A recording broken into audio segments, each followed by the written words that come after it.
Alors il y a 3 ans, j'osais faire ce dont beaucoup de monde rêve, sans jamais oser franchir le cap. Je me suis fait la malle. Alors je me suis pas levée un matin en me disant « Ah, il y en a ras-le-bol de ce monde qui est tout pourri, qui va mourir avec le réchauffement climatique et tout ça et tout ça et tout ça. Vas-y, on se casse à Disney. » Non, mais on n'en était pas loin. Ce n'était pas un matin, ce n'était pas chez Mickey. Non, il y a 3 ans, je me suis levée de mon bureau, je préparais un cours sur la censure au Vietnam et j'ai proposé l'air de rien à mon homme, un petit « Et si on allait vivre en Inde ?» Alors je sais pas qui est le plus taré nous deux, et là n'est pas la question, du moins aujourd'hui, mais il m'a répondu oui. Il était en train de regarder la télé, il n'a pas posé de questions, il n'a pas émis d'objection, il a juste dit oui. Un peu comme un inconscient sous GHB qui dirait oui devant le maire et qui réitérerait devant monsieur le curé un samedi matin triste et pluvieux. Et donc, il y a 3 ans, le 1er octobre, on posait nos pieds sur le sous-continent indien, pour la première fois après, attention, une dernière nuit de folie avec les copains, une cuite terrible, 1h30 de sommeil, un petit 4 heures de route vers Paris-Charles de Gaulle, quelques heures d'attente, un premier avion, une escale de 8 heures en Arabie Saoudite où, dans la zone internationale, il n'y a rien à faire sauf fumer des clopes et se peler les couilles sous une clim bloquée à 12 degrés, puis un deuxième avion où on a quand même fait l'effort d'ouvrir un œil pour manger du riz aux épices. Bref, il y a 3 ans presque jour pour jour, on arrivait à Chennai. Petite précision pour les vieux, Chennai s'appelait jusqu'en 96 Madras, cela vous aidera peut-être à situer la ville sur une carte. Bref, on a vite sauté dans un taxi sans clim, avec un Indien qui ne parlait pas très bien anglais et dont on ne comprenait pas l'accent. On dit des Français qui parlent anglais comme des vaches espagnoles en période de vache folle, et c'est totalement vrai, mais voyagez un peu en Inde et vous verrez que l'accent indien, c'est une toute autre histoire. Et le combo français avec un anglais tout pourri et vocabulaire limité, plus indien qui parle anglais avec un accent indien, ça limite pas mal la conversation. Honnêtement, à cette étape du voyage, même si ma gueule de bois s'était dissipée, j'en avais plus rien à secouer de faire la conversation. Certes, je voulais voir les vaches, la surpopulation, la circulation klaxonnante, les gamins qui jouent au cricket, mais à ce moment-là, je voulais surtout dormir et arriver à Pondichéry en un seul morceau.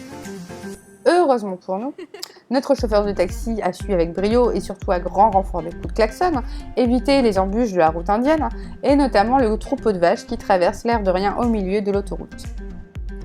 Une fois arrivé à Pondy, le gars de l'accueil nous a parlé et on n'a rien bité. Seulement 3 choses nous intéressaient réellement, notre piole, dormir et avant tout, trouver de l'eau. Tout le monde connaît le slogan « de l'eau, de l'air, la vie ».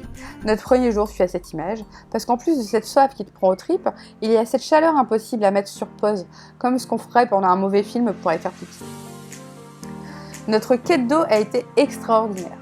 Dans un premier temps, on a demandé au fameux gars de l'accueil où trouver de la flotte.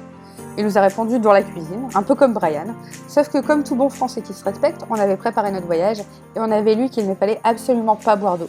Surtout si elle ne venait pas de la bouteille qui était bien fermée. Donc avec une sympathie toute relative, on l'a envoyé sur les Roses et on lui a demandé où acheter de la flotte. Il nous a sorti un plan et il nous a parlé de Signal. Sauf que moi, par Signal, je me suis tout de suite imaginé une apparition divine, Shiva qui descend du ciel pour m'apporter de l'eau dans une cruche. Ce que je ne savais pas, c'est qu'en fait un signal en anglais, ça veut dire un feu de signalisation, un feu tricolore. Armés de notre plan, de notre anglais tout pourri et de cette soif qui nous desséchait comme des raisins secs, on est parti à l'aventure dans une ville indienne qu'on ne connaissait ni d'Ève, ni d'Adam, ni de Ganesh. Et au lieu de tourner vers la gauche, on a pris à droite. Alors c'est con ce genre de décision, tu ne sais pas où tu es, tu ne sais pas où tu vas et tu dois choisir entre la gauche, la droite ou au milieu, sans le savoir. Et tu dois choisir la bonne décision.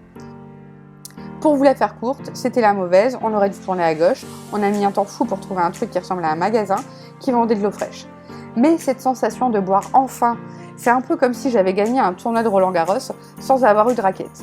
Ça semblait surréaliste, mais tellement bon. Voilà, il y a 3 ans, notre nouvelle vie commençait et on a eu nos premiers apprentissages. Le premier, c'est surtout une constatation, tu as beau apprendre l'anglais depuis la maternelle, en Inde, en réalité, ça ne t'est d'aucun secours. Le second apprentissage, c'est de toujours avoir une bouteille d'eau sur soi en Asie. Évidemment, on ne sait pas avoir plus d'une fois en 3 ans. Et depuis cette journée et notre arrivée en Asie, on a une paire d'anecdotes à vous raconter et j'espère qu'elles vous plairont. D'ailleurs, pour n'en louper aucune, n'hésitez pas à vous abonner à ma chaîne YouTube et à activer les notifications pour être sûr d'être dérangé même au boulot. Je vous souhaite une belle journée et je vous dis à bientôt.